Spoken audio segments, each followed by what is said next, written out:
حضرت عمر فاروق اعظم کے دور خلافت میں ایک نوجوان لڑکی مسجد نبوی میں نماز پڑھنے کے لیے جایا کرتی تھی۔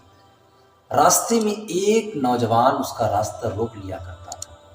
کئی دنوں تک یہ سلسلہ چلتا رہا۔ ایک دن وہ لڑکی راستے میں کھڑی ہو گئی اور کہنے لگی کہ تمہیں کیا چاہیے؟ تم آخر میرا راستہ کیوں چھینکتی ہو، کیوں روکتی ہو؟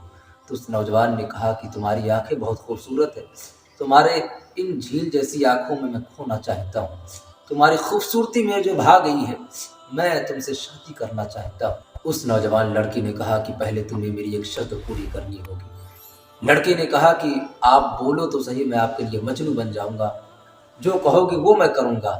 تو لڑکی نے کہا کوئی زیادہ بہت بڑی شرط نہیں ہے، تمہیں 40 دنوں تک حضرت عمر فاروق اعظم کے پیچھے نماز پڑھنی ہے۔ اس نے کہا کہ کوئی بات نہیں، پڑھ لیتا ہوں۔ لڑکی نے کہا کہ جب 40 دن تم نماز پڑھ لو گے تو 40ویں دن میں تمہیں یہیں پہ ملوں گی، تمہارا میں انتظار کروں گی، میں تمہاری ہو جاؤں گی 40ویں دن۔ اب اس نے نماز پڑھنا شروع کر دیا۔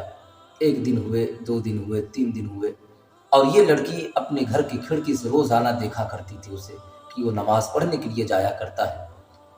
جب 40 دن ہو گئے تو یہ لڑکی اپنے وعدے کے مطابق اسی جگہ پہ چلی گئی، کھڑی ہو گئی، اور وہ نوجوان لڑکا نماز پڑھ کے آ رہا تھا، نظروں کو جھکائے ہوئے آ رہا تھا۔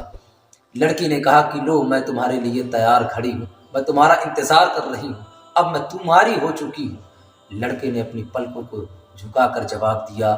لڑکے نے کہا کہ اب مجھے تمہاری کوئی ضرورت نہیں ہے، میں نے عمر فاروق اعظم کے پیچھے 40 دنوں تک نماز پڑھی، عمر فاروق اعظم کی تلاوت میرے دل کو چھو گئی، عمر نے میرے دل کے تار کو رب ذوالجلال سے جوڑ دیا۔